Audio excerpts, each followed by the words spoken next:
So my wife is going through the recovery process for her knee replacement.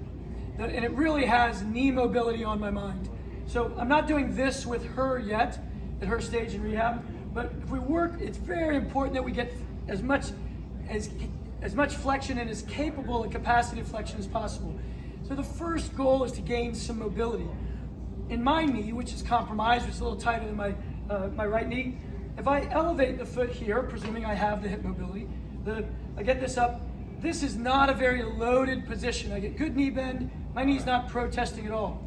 As I change the hip position, I come down and I go back here.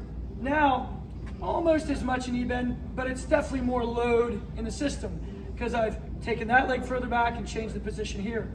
I increase it further if I go to here, sort of a fencer's squat or lunge. I'm bearing some weight on that hand.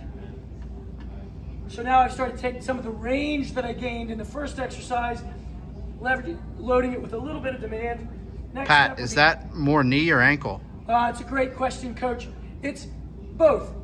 The knee can't flex with the foot on the floor, generally speaking, without the ankle loading too. So when we go into this forward point on the knee, this knees over toes position, the ankle definitely is bearing work. But that's wonderful because those muscles come up and attach predominantly to the back of the thigh.